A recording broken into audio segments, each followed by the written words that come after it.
The book of Numbers. This fourth book of the Bible carries forward the story of Israel after their exodus from slavery in Egypt. God had brought them to Mount Sinai, and he entered into a covenant with them there. And despite Israel's rebellion, God had graciously provided a way for Israel to live near his holy presence in the tabernacle.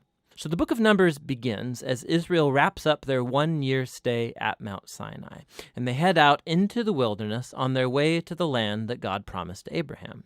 Now, the book's storyline is designed according to the stages of their journey. So the first section begins at Mount Sinai, but then they set out and travel to the wilderness of Paran. And then from there, they travel to the plains of Moab, which is right across from the Promised Land. Now, the first part opens with a census where the people are numbered. That's where the book gets its name. And then there are laws about how the tribes of Israel were to be arranged in their camp. So the tabernacle was to be at the center, and then around that, the priests and the Levites, and then around them, the 12 tribes neatly arranged with Judah at their head. Now, this was all an elaborate symbol about how God's holy presence was at the center of their existence as a people. This is all followed by a whole series of laws that develop the purity laws from the book of Leviticus. If God's presence was going to be in their midst, every effort should be made to make the camp pure, a place that welcomes God's holiness. In chapter 10, the cloud of God's presence lifts from the tabernacle and guides Israel away from Sinai out into the wilderness, and immediately things go terribly wrong. So in chapter 11, the people start complaining about their hunger and thirst and how they want to go back to Egypt. And then in chapter 12, Moses' own brother and sister begin opposing and bad-mouthing him in front of all of the people. This trip is not off to a good start.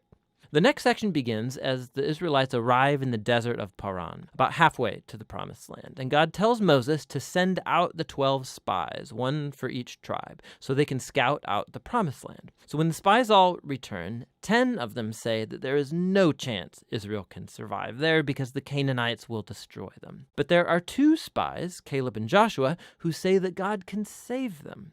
But the 10 whip up the people into a fearful rage, and they start planning a mutiny. They're going to appoint a new leader and head back to Egypt. So God is understandably angry, and Moses intercedes on the people's behalf. He calls God to be faithful to his promises to Abraham. And so God does, but not at the expense of his justice. He gives these Israelites what they want, to not enter the land. And God sentences this generation to wander in the wilderness for 40 years until they die. Only their children will get to enter the Promised Land. Now, you'd think this severe consequence would wake them up, but it gets even worse. So in the next story, there's a whole group of Levites that begin a rebellion, and they challenge Moses and Aaron's leadership, saying that they have gone way too far. So God deals severely with these Levites, and he renews his commitment to Moses and Aaron as Israel's leaders.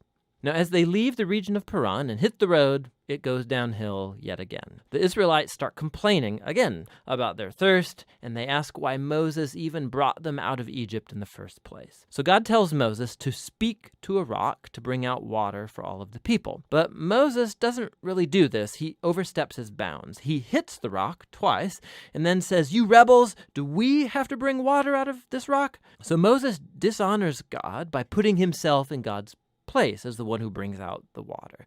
And so Moses brings down on himself the same fate as the wilderness generation. He too will die in the desert and never get to enter the Promised Land. After this, the Israelites rebel yet again, and God brings a very strange judgment on them, venomous snakes to come and bite the people. And so Moses again intercedes on behalf of the people. And God tells Moses to do this, to make a bronze snake and to lift it up on a pole, so that whoever looks at this snake would be healed of the poisonous snake bite. It's a very strange symbol, but it speaks to the challenge that God has by being faithful to his covenant. He's right to bring justice on the Israelites' evil and sin. But even God's justice gets transformed into a source of life for those who will look to God for healing. From here, the people head into the plains of Moab, and the first main part of the section focuses on the strange figure of Balaam. So the king of Moab is freaked out at this huge group of people traveling through his territory. So he hires a pagan sorcerer, Balaam, to pronounce curses on Israel. And 3 different times, Balaam finds that he cannot curse them. He can utter only blessing upon Israel. Remember God's promise to Abraham from Genesis 12. So not only can Balaam not curse Israel, but God actually gives him a vision about a future Israelite king who will one day bring God's justice to all of the nations. This vision recalls Jacob's promise to Judah in Genesis chapter 49. Now, it's worth stopping to reflect on the flow of the book so far. The rebellion stories in the wilderness, they just heap up on one another, getting worse and worse. And while God does bring partial acts of judgment on Israel, he's also kept showing mercy, providing food and water along the way. And so the Balaam story, it shows God's grace in bright colors. Because here's Israel. They're down in the camp, grumbling and rebelling, but up in the hills, unbeknownst to them, God is protecting and even blessing them. And it's this contrast between Israel's rebellion and God's faithfulness in the wilderness, that's what made these stories so important for later generations of Israel. So the wilderness stories are retold time and again by later biblical prophets and poets, and even by the apostles in the New Testament.